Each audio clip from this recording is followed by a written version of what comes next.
Hello and welcome. You'd agree with me that Nigeria was once renowned for its agricultural prowess prior to the discovery of oil. However, since then, Nigeria has declined in agricultural activities, channeling attention to all the relevant sectors. But doesn't mean that agricultural activities are dead in Nigeria, as this administration has done a lot in bringing back the vibes in this sector. Our focus this week on the program is how we can engage more youth and investors' full participation, particularly from the local councils, to create an independence for food production in the FCT. Welcome to Lenses on the Area Council. I am Joy Annie. Many thanks for joining me. On this weekly program, we'll keep you updated with activities from the 6 area councils in the FCT, from Amak, Abaji, Buari, Gwagwalada, Kwali, and Kuje, with updates on politics, social events, and more. On the program, there will be several segments like news events, interaction, and feedback, where you can share your perspective and challenges, and of course, get responses from stakeholders. Now, you out there can join the conversation by making contributions right now via social media platforms on Facebook and Twitter with the handles, and then on Instagram with official Joy Annie. You can also send WhatsApp messages and videos of happening in your locality with the studio lines on your screen.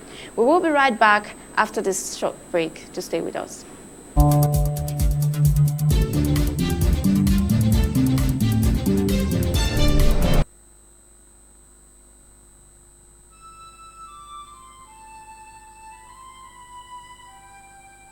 We are a nation blessed with people of diverse cultures, religions, languages, and opinions. It is ironic that we are now being ripped apart by our greatest strength, our diversity. We have allowed intolerance, insensitivity, bigotry, and nepotism to blind our vision of the greatness we can achieve working together as one. We may not have the same culture, nor religion, nor language, but we all belong to the same nation by the divine will of God. We did not choose to be Nigerians. Nigeria chose us.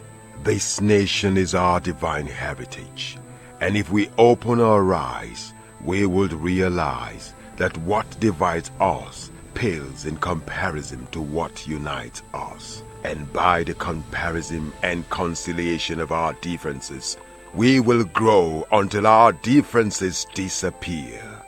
Our unity cannot be willed by mere declarations, nor do we get unity by ignoring the questions that beg for answers. We must celebrate our diversity and debate our differences without fracturing our unity. Our strength is not in our numbers, but in our unity, because even the weak become strong when united. Nigeria unite. This message is brought to you by Abuja Broadcasting Corporation, owners and operators of ASO Radio 93.5 FM Abuja, ASO Television Star Times Channel 127, Free TV Channel 507, and UHF Channel 38. You're very welcome back. Now, Nigeria has immense potential as far as agriculture is concerned, but agriculture in its vast state is faced with various challenges that is reducing its viable potential. The Minister of Agriculture and Rural Development, Dr. Muhammad Abubakar, blamed it on poor growth and inconsistent policies affecting the livestock subsector and, of course, other sectors. Before we get to this, I'll introduce my guest who's going to be discussing this with me, Dr. John Mbeke. He is a Chief Veterinary Officer, Eleco Agro Vet and Farming Limited, Abuja. You're welcome to the program. Thank you.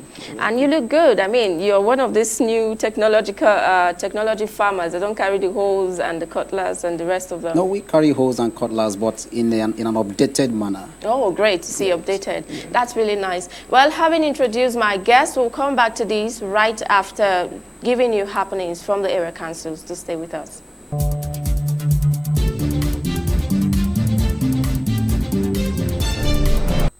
The FCT Homegrown School Feeding Program, introduced in 2019, was designed to motivate all school-aged children to enroll into school. Since the commencement of the program in the FCT, a lot of successes had been recorded, with more enrollment and some challenges which the FCT administration has vowed to tackle. Mrs. Eteyen Amba also hinted that approval had been given towards extending the program to cover primary 1 to 6 and clear the air that the move by the government to upgrade from 70 naira to 100 naira per child was yet to be implemented. She said the program started in the FCT with about 81,000 children, but now the administration was targeting 125,000 children. There's enrollment of school children in the FCT. We have more children now in school because of this program. And also, we are promoting agriculture, and we are employing more cooks. That is financial inclusion, making sure that those women in the rural areas are being captured in this program. Also speaking, Hajia Zainab Abubakar, National Coordinator, National Homegrown School Feeding Program, who represented the Minister of Humanitarian, Disaster Management and Social Development, assured stakeholders that payment of the approved increased package would soon commence. She added that the ministry was doing everything within its power to ensure consistency in funds disbursements to food vendors and aggregators. I will say again, please, let's all remember that the school feeding program is mainly for the children. Most of us are parents here, and we understand the importance of the program. Issues of non-performance, that is cooks not cooking even if they have money, that's unacceptable. That's something FCT also has to take cognizance of. Issues of cooking by proxy, that is giving someone else money to cook for you, that also is unacceptable for the program. On his part, Program Manager FCT Homegrown School Feeding Program, Mr. Kudu Dangana, explained that efforts were ongoing to capture all schools into the program. Mr. Dangana said the program had, among other benefits, increased school enrollment, created jobs, and made provision for children to have at least one balanced meal a day. I've not seen any of them. Many of them are complaining when we meet like this, and we always said, like I'm a director of social mobilization at UBEB. There's no HMA teacher that doesn't know, there's no villager that doesn't know. And I asked them, I gave them my phone number. If any teacher is found wanting, they should call my line direct. And nobody has done so. So as far as I'm concerned, the news is a rumor to me. On rumors that head teachers in some schools were campaigning to take part in the program, Mr. Dangana promised to investigate the issue. Mr. Dangana, who is also the director, Social Mobilization, FCT UBEB, advised the food vendors to ensure they report any administrator found wanting. Usman Katun Umar, ASO Television News. Let's go to the news. The outgoing chairman of Abuja Municipal Area Council, Alhaji Abdullahi Adamu Kandido, has advocated for stringent laws for violence against women. Alhaji Kandido was speaking at the council town hall meeting on gender-based violence and that against persons prohibition law in collaboration with the Youth Alive Foundation and the Legislative Advocacy Coalition on Violence Against Women initiative at the AMAC Legislative Chambers in Abuja. Let's hear it from Abdullahi Mukhtar. The meeting aims at sensitizing community members on how to engage the WAF law for protection from abuse, breaking the culture of silence. Recent events in the country have not only re-echoed the already known statistics of high prevalence of gender-based violence, but also the perpetual culture of silence, which has defiled effort in curbing reoccurrences. In his remark, the AMAC chairman Alhaji Abdullahi Adamu Kandido called for action rather than mere voicing, suggesting even capital punishment for anyone found wanting so as to serve as deterrent to others, saying that it is ugly for the society to be confronted with challenges of molestation, abuse and other negative vices against womanhood. From such characters that don't mean well for you and your dignity. And it happens that way because the laws are not there, and so they took the law into their hands because they are tired. That is why I say agencies that are having the authority to talk about these issues need to do so much. And if your laws are too light, strengthen them. The AMAC chairman stressed that continuous lamentation without action is of no use. Laws are put in place but not implemented. Is it corruption? Whatever you can think of. destiny of this nation lies in our hands collectively. We must do everything possible to ensure that we bequeath to our future generations coming behind a country that I can come and see a country called Nigeria. Dr. Odi Akman is the executive director, Youth Alive Foundation. She threw more light on the motive behind the town hall meeting. This abuse has to stop, but when people are not talking about it, so there are larger issues that limit the implementation of this act, and that's what this meeting is about. How do we connect the VAP law to every man and woman, average man and woman on the streets at home, so that they can feel the benefits? And that comes with dealing with the issues that is preventing them from the benefiting. That's what we're talking about today. That's what today is about. There were goodwill messages from the National Human Rights Commission, a national agency for the prohibition of trafficking in person, NAFTIP. The theme of the town hall meeting is utilizing the VAP law for protection against gender-based violence, issues and challenges. Abdullahi Mukhtar, ASO Television News. And still on the news, let's go to Kwali now, where the chairman of Kwali Area Council of the FCT, Mr. Danladi Chia, has again assured the entire residents of the council of not regretting voting the governing All Progressives Congress for second term in the office. Mr. Danladi Chia disclosed this to newsmen at the wedding reception of his liaison officer, Malam Saidu Salihu Kolo, who his bride, Malama Khadija Adamu in Kwali. Correspondent Abdullah Mukhtar has more. The occasion began with the wedding fatiha of the couple by the chief imam of Kwali, Alhaji Suleiman Mohammed, after the payment of 50,000 naira dowry before the representatives of the bride and the bridegroom, Sarkin Wako, Alhaji Abdulaziz Ibrahim Usman and Malan Salihu Doko, respectively. Speaking with newsmen at the wedding reception, the chairman of Kwali, Mr. Danladi Chia, described his liaison officer as a reliable person. He congratulated the new couple and wished them well in their new home. I want to wish him all the very best as he's starting another new home today. God Almighty should spare his life and they bless the new home that we have set up today.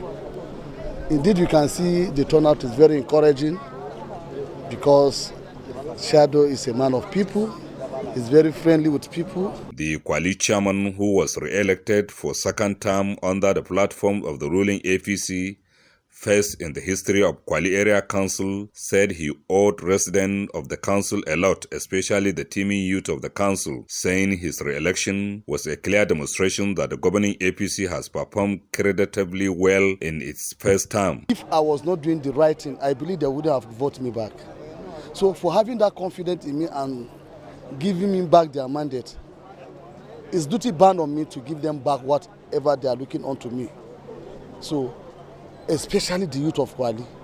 Mr. Ezekiel Elhatu is the FCT Federal Commissioner Public Complaint Commission and one of the dignitaries that attended the occasion, while the new couple, Malam Saidu Salihu Kolo and Malama Khadija Adamu, they both expressed their feelings on their new beginning. The person in question, the groom, have displayed some level of commitment and then loyalty to his boss. And when Mebayani called me for this wedding, I cannot but ensure I'm here in person to grace the occasion. All we wish them is long life and happy married life and the blessings that is needed for every wedding to be experienced by them. Today has been my happiest day. Today has been the day I've been praying for. So I thank Almighty Allah that has made it today a successful day like this. The chairman was earlier at the reception ceremony of Chief Sabo Ayuba Apiku, who was to ban at the new Aren Egon of Kwali by the Esu Kwali Alhaji Shaban Audu Nizado III, where the chairman was also given the title of Atari Egon of Kwali, which means victory. The two occasions witnessed traditional and musical dance which added colors to the occasions. Abdullahi Mukhtar, ASO Television News. Well, now the Federal Capital Territory Administration has demolished over 500 illegal houses at Zamani Village along Airport Road, Abuja. Director, FCT Development Control Department, Mr. Mukhtar Gadadima, said the administration is committed to addressing all forms of illegal buildings springing up in host community, particularly around the Airport Road. Mr. Galadima, who said the measures would also help in getting rid of criminals along and around the Nnamdi Azikiwe Airport Road, also dismissed the allegation of his staff receiving bribes to spare some of the illegal houses. Also speaking, the Senior Special Assistant on Monitoring, Inspection and Enforcement to the Minister of FCT, Mr. Ikarata, explained that the only houses spared belong to the indigenous people occupying the place before the creation of the capital city. Well, this is one of the affected persons. Mr. Ganiyu Musa lamented that they were being treated as second-class citizens in their father's land, admitting that he bought his plot of land from the local chief. The FCT officials used the occasion to warn residents against buying land from local chiefs, reminding them that the only office authorized to allocate land in the FCT is that of the minister, and anyone who goes contrary to the law will not be spared. Well, still some more news from the FCT Education Secretariat, as it recently vowed to close down any school that contravenes operational standards in the FCT. The Secretary, FCT Education Secretariat, Malam Sani El Katuzu, stated this when he visited the Chrisland schools in Abuja following the sex scandal involving students of the school's branch in Lagos during a visit to Dubai. Usman Katun Umar has more. The Chrisland schools in Lagos was recently in the news following leakage of a scandalous video clip of their students engaging in sexual misdemeanor while on a trip in Dubai. Consequently, this entourage from the FCT Education Secretariat, led by the Secretary, Malam Sani El Katuzu, is here to, according to the Secretary, sympathize with the school management as well as warn that the Secretariat will not hesitate to close down any school found in breach of the laid down standards. We won't hesitate to, let me give the final thing, we won't hesitate to any school, to close any school once it is in default of the rules of operation in FCT. Malam El Katuzu said officers from the FCT Department of Quality Assurance had recently visited Chrisland schools and other schools, including public schools, in order to enforce standing school rules and regulations in the FCT.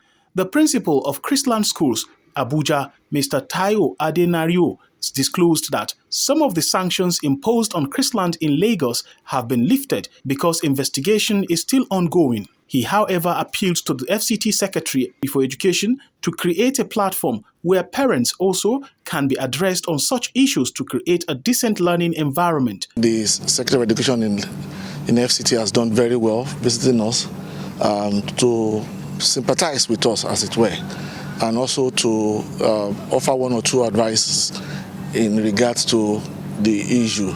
And like you must have noticed in the news, some of the sanctions they gave our school in Lagos has been lifted because investigation still ongoing, has been concluded, still ongoing rather, and then to a large extent we are hopeful at the end of the day that everything will work out well.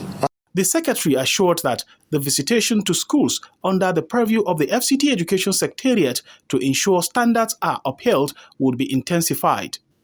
Usman Katun Umar, ASO Television News.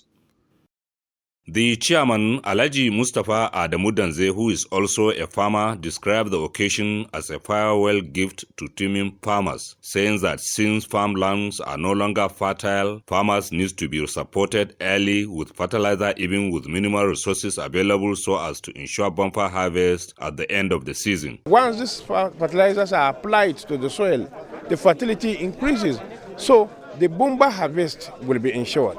He said adequate measures have been put in place to ensure the input reaches the real farmers, stressing that the fertilizer was subsidized 60% by the council, while the farmers complete the balance of 40%. We have monitoring committees at each ward, led by the councillor and supervised by some of the staff that is not known to them.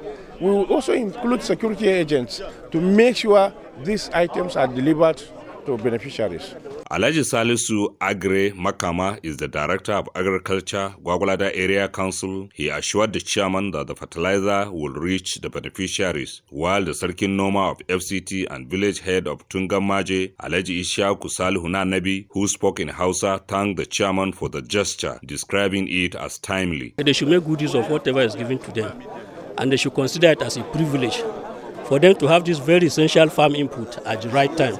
Ya dace da mu manomi muna neman taki din ba yi laifi ba ya zo daidai kuwa muna kayan farin ciki ne sosai mun gode mishi. In his closing remark, the Director of Administration, Alhaji Muhammad Musa Loko, commended the chairman for remembering farmers at the right time, urging the beneficiaries to make good use of the assistance for the benefit of the council, the FCT, and the country at large. Farmers from the 10 political wards of the council benefited from the fertilizer distribution exercise. Abdullahi Mukhtar, ASO Television News.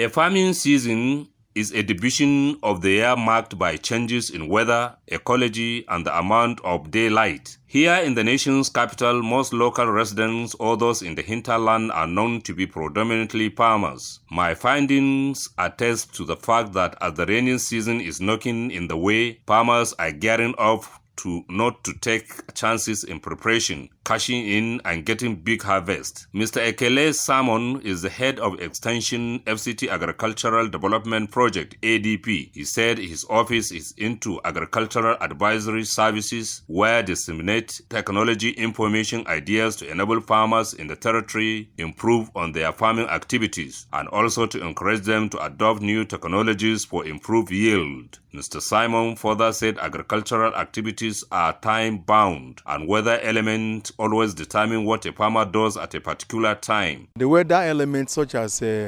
rainfall, temperature, relative humidity and the wind affect and influence what we do. So for now, the ADP we are poised on ground to make sure that as the cropping season is commencing, we are starting with the farmers. Right now, the farmers are selecting sites in preparation for land preparation. The FCT ADP head of extension said his office is also working closely with NIMET with a view to guiding them on what to do, especially not to plant early and at the same time not to plant too late, saying that they also advise farmers in the FCT to adapt to climate-smart agriculture of farming by encouraging them to go into production of core varieties that are maturing within a specific period of time. Adoption of crop varieties that are early maturing, such that when they plant, it may not take maybe too much long time before they mature, or to go to what we call value crops or crops with relative advantages. For example, vegetables, tomato, okra, pepper, onion, amaranthus are crops of high economic value. Malam Adamu Usman and Malam Mamman Yakubu are non-farmers in the FCT. They both expressed their minds on the level of their preparation for this year's farming season. I'm prepared because I go for this agro services, look for a early variety of selecting of variety. I go to them, then I look for the early variety that can mature very early because of weather changes. In my team of farmers, I talk to them that the period of the rain, before them, everybody should clear his land, and when rainfall, they should continue with their farming. About 170,000 farming families are fully in farming activities in the nation's capital, according to the FCT Agricultural Development Project, ADP. Abdullahi Mukhtar, ASO Television News. Now, the Minister of Agriculture and Rural Development, Dr. Muhammad Abubakar, has blamed the poor growth of the country's livestock subsector to factors ranging from inconsistent policies to poor animal husbandry practices and more. The minister was speaking at the opening ceremony of a two-day summit on National Livestock Transformation Plan, jointly organized by the ministry and the Agricultural Correspondent Association of Nigeria, ACAN, in Abuja. Rosemary Ukoko-Tega reports. The summit, according to the Minister of Agriculture and Rural Development, Dr. Muhammad Abubakar, was convened with the aim of enlightening stakeholders, investors, and the general public on the inherent investment opportunities in the livestock subsector and to correct misconceptions on government's intentions in initiating the National Livestock Transformation Plan NLTP. He said while the bulk of the country's labor force engage in agricultural enterprises, especially the livestock value chain, catering for the livelihood of over 30% women and young adults and accounting for about 2 to 5% of the national GDP and 10% of the agricultural GDP, growth in the sector is impeded by some factors. In view of the urgent need to unlock the potential of the livestock industry and fast-track its transformation to address the socio-cultural and security and economic challenges currently facing the country, the Ministry is enthused about the potential promises of this summit on the National Livestock Transformation Plan, and we look forward to the outcome to enhance our intervention and synergy towards successful and speedy national livestock sector. National President of Agricultural Correspondents Association of Nigeria, ACAN, Mr. Oba John, recognized the livestock sector as a pillar of the global food system, enhancing food security and agricultural development, urging that the sector, with 33 trillion naira worth of potential in Nigeria, should not be ignored. The summit, with the theme Positioning the Nigerian Livestock Sector for the 21st Century Economy, drew participants from selected states of Borno, Benue, Niger, and others who made presentations on different aspects of livestock farming and production and supported by Sahel Consulting Agriculture and Nutrition Limited. Rosemary Kokotega, ASO Television News. President Muhammadu Buhari recently received the President of the African Development Bank, Dr. Akinwumi Adesina, at the State House in Abuja. Their talk centered on food security for Nigeria. President Buhari applauded the $1.5 billion African Emergency Food Plan developed by the AFDB, which is awaiting ratification by its board. The plan was developed to forestall food crisis in Africa owing to the Russia-Ukraine crisis. Now, according to the president, Nigerians are very much aware of the need for food security and to encourage the local farmers. That's why the border was closed for about 2 years to curb smuggling, which has connoted an obvious progress. The AFDB boss also informed the president of the bank's prediction that Africa will lose $11 billion worth of owing to a fertilizer crisis expected to diminish food production by about 20%. Dr. John Mbeke. Now, you see, now in the face of recession, government is hoping to boost the economy with agriculture, but we seem to be faced with more serious issues than we thought.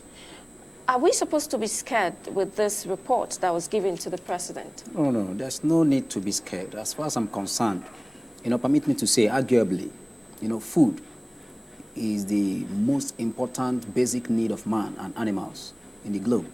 And Nigeria is not an exception. So the need to improve all aspects of agriculture cannot be overemphasized. So, production of maize, soya, sorghum, rice, even livestock. To me, Nigeria have done a lot to improve that, but something needs to be done urgently. If not, I don't think we have a food bank. Assuming something happens in Nigeria now, and Nigeria is supposed to produce food that we serve for about 3 months without cultivation and harvest. I'm not sure we're able to produce that.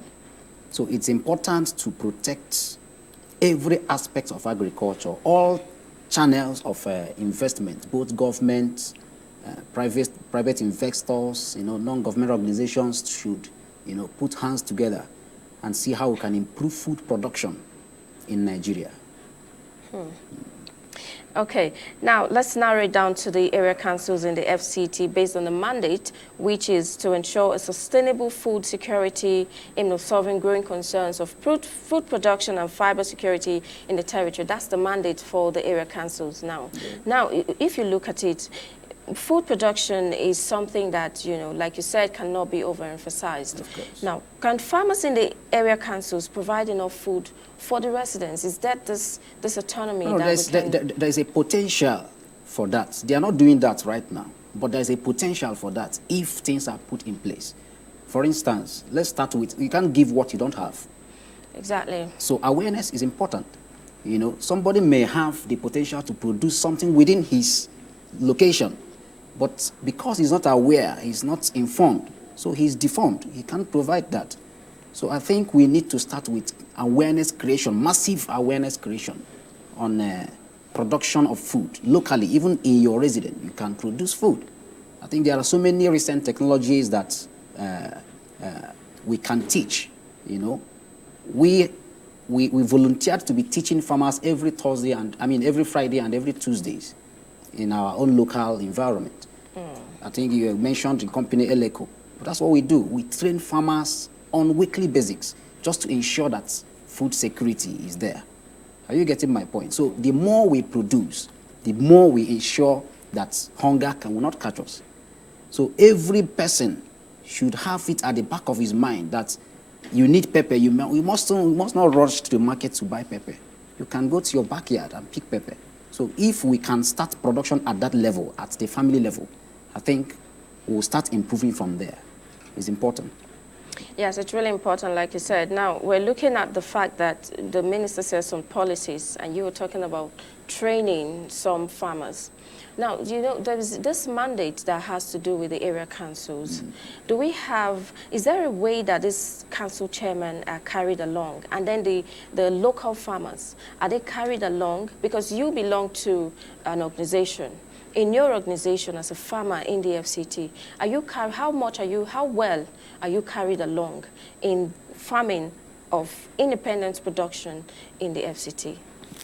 Well, to me, if you ask me to examine and rate myself, I would say I'm doing the best in carrying everybody along. However, your education. However, the organization, what we do. Yes. Well, I think we are one of the best organizations you can talk about agricultural practice, even the livestock and crops. We are there. But however, I wish the youth can come out in masses and join this mandate. Exactly. Of course. And when they are coming out in masses, they come for training. After training, they need empowerment. For instance, let me cite an example. The primitive way of farming. For example, maize. You see people, they hang the maize at their kitchen to dry, and you replant the same maize the next season. I call it primitive form of farming. There's what we call certified seeds. We have to differentiate between seeds and grains. People are planting grains, thinking they are planting seeds. So you can't get a maximum yield. In a land you're supposed to get about 300 kilograms of maize. You'll be getting only 120. Which means we're not maximizing our space. That is the problem. So the youth need to be educated on how to do updated farming. Like you asked me when we started, you asked me whether I'm still using hoe and cutlass. And I told you in an updated manner. So the information needs to get to the masses so that they can be informed on how to do the most recent practice in farming, including livestock now. For instance, poultry, cattle production. Yeah, in as much as we have insecurity in Nigeria, that's not an excuse, as far as I'm concerned, in rearing all these animals. The only challenge we have in this industry is production of food for the animals, which we still come from maize production, come from sorghum production, come from soya, Now there was a ban on maize importation, which is supposed to boost the market of maize in Nigeria. But because of poor production, we couldn't even produce the one to feed ourselves and feed our animals. And we have banned maize importation. There's insecurity. Many farmers are not farming. So it created a serious scarcity of maize, which led to the rise in the price of maize. Like today, a kilogram of maize is selling at about 240 to 250 naira.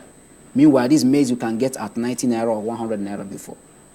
Are you getting the point? So we need to improve in the production of the raw materials, which is maize, soya bean, sorghum, first, before we can talk about improving the livestock industry and then create more food for human consumption. Well, improving on this sorghum and the rest of them you talked about, you know that, of course, there are some incentives given from the Service Secretariat. Even in Nigeria, there are incentives given to farmers. How well are farmers taking advantage of this? Because aside from insecurity that's been here and there, that's been truncating food production, especially in some parts of Nigeria. Now, like I said, narrowing to the FCT, how well are these farmers, especially from your organization, participating in these incentives that is given by the government? Well, most farmers have seen, some have helped to, I advised them to, go for these incentives and loans given by, Bank of Agriculture and, some other commercial banks. It's going a long way, but the challenge for farmers, they think, picking loan, they have one little phobia for loan. They prefer grants and collaboration most times because the risk in farming, especially livestock farming, is termed a bit high. But there is serious business there. The only challenge they are facing is information gap. That is why we created that room for teaching. We are doing it free. Every Tuesday, every Friday we teach so that they will understand the process of the production so that they won't sink their money. Right. Yes, that's the first step we are taking. When we get them informed on the process of this production, we can now encourage them. Pick the loan. Since you have known how to produce this, you are aware of how to guide your investment, you can now pick the loan. So we are still working on that to make sure that every farmer within our locality in Abuja have the information on updated production pattern so that you wouldn't pick a loan because you don't know, you don't have the technical know-how. You go and sink your money. So it's important. So that's what we are trying to do now. So that's why we made it a practice every Tuesday, every Friday, free from charges. Any farmer, anywhere you are in Abuja, you are free to come. We'll train you in any aspect, fish production, poultry production, maize, planting, whatever you can talk about in agriculture, we'll train you. Okay, let's hold that thought there. We'll go on a short break now. When we return, we'll talk about how we can get to this free of charge, you said. Course. Yes, we'll be right back.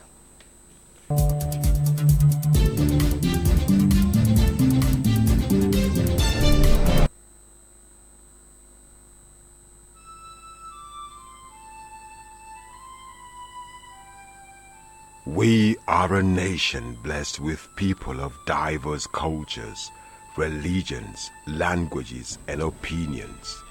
It is ironic that we are now being ripped apart by our greatest strength, our diversity. We have allowed intolerance, insensitivity, bigotry, and nepotism to blind our vision of the greatness we can achieve working together as one. We may not have the same culture, nor religion, nor language, but we all belong to the same nation by the divine will of God. We did not choose to be Nigerians. Nigeria chose us. This nation is our divine heritage, and if we open our eyes, we would realize that what divides us pales in comparison to what unites us. And by the comparison and conciliation of our differences, we will grow until our differences disappear. Our unity cannot be willed by mere declarations, nor do we get unity by ignoring the questions that beg for answers. We must celebrate our diversity and debate our differences without fracturing our unity. Our strength is not in our numbers, but in our unity, because even the weak become strong when united. Nigeria unite. This message is brought to you by Abuja Broadcasting Corporation, owners and operators of ASO Radio 93.5 FM Abuja, ASO Television Star Times Channel 127, Free TV Channel 507, and UHF Channel 38. Welcome back. It's still Lances on the Area Council. Remember, you can make contributions via social media platforms on Instagram, Facebook, and Twitter using the handle showing on your screen. On Instagram, you can use @officialjoyannie. You can also send WhatsApp messages and videos of happening in your locality with the studio lines showing on your screen. We have Dr. John Mbeke, a Chief Veterinary Officer in the studio. Dr. John, I'll come back to you. I said we were going to talk about the trainings you said your organization is giving to farmers in the FCT, because we are I'm particular about the food production, independent food production in the FCT. How can farmers also benefit from this thing? And then let's also look at the risk you talk about. You said there's a lot of risk in livestock farming, which seem to be what some people are avoiding. So how can this be harnessed for farmers in the FCT so it won't hit them, you know? All right. You know, there is no business without risk. It depends on how you avoid the risk. Right. And how you manage the risk. Right. Yes, so in management of risk in farming, that's why I said information is power. There's no way you deal with farm production profitably without good information. So to harness the opportunity, you know, anybody can feel free to visit us. We are behind FCMB checkpoint in Nyanya. That's where our head office. We have office in Kuje, we have office in Lubwe, you know. So any of the days, Tuesdays or Friday, you can choose to come at 8 a.m. You harness the opportunity. Also, we have a book I wrote about poultry farming. You can get yourself one. I think everything you need to know about updated profitable poultry farming, both layers and broilers, are therein. Right. Are you in connection with the area council chairman or the local administration on this? No, but I'm planning on that, however. But for now, we're trying to see how much we can do as a private organization to carry everybody along for now. Okay. So how would they benefit? Because aside from the risk you talked about, you said they just come for training, and after training, what happens next? After the training, whoever who has a personal, probably capital, who can help you on how to manage the capital, how to invest it. We'll even visit your proposed farm premises and check, advise you. Some people may have only the space to put only about 500 birds, and they are busy picking like 1,500 birds, which will be a disaster at the end of the year, at the end of the day. So we look at that aspect, visit the proposed farmer, and then make possible changes where necessary. Then that's how we'll come in to help. But I think if the government can, you know, liaise and have a conjunction with us, you know, it will go a long way to help farmers out there. Yes, these youths and these investors, are you getting them involved in what you're doing? Well, I've gotten few investors who have invested in farming over the years I've been in Abuja, and they're not regretting, they are doing very well. But I think from this platform, I think I will have to get the area council involved in this so that we can have a collaboration to make sure that we involve as much youth as possible in the training and in facilitating the production of food in FCT. Okay, Dr. John, please advise people who are coming into farming and are scared of these policies and the risks and the rest of them. Well, my advice is, you know, in life, you don't say no to certain things, especially when it has to do with food as a basic need. So if I'm to advise anybody who wish to join farming, in fact, everybody should join farming. My advice is that everybody should be farming. The president should farm. Right. Yes. A senator should farm. Everybody in Nigeria should join farming to the grassroots. Even the extension services, those in the bush, they have the land. They can farm. Don't say you are in Abuja, therefore you want an office. No, no, no, no. Start farming and you'll see a change in your life. Thank you. Thank you so much. You've heard it all from my guest. I must say thank you to Mr. John Mbeke for coming on the program. Thank you so much. And to you out there who watched, thank you. Remember to leave your contributions and feedback via social media platforms on Instagram with @official Joy Annie and on Facebook and Twitter using the handles showing on your screen. Also do well to send WhatsApp messages and videos of happenings in your locality with the studio line showing on your screen. Let's do it again, same time, same station next week. I am Joy Annie. Thanks for watching. Bye for now.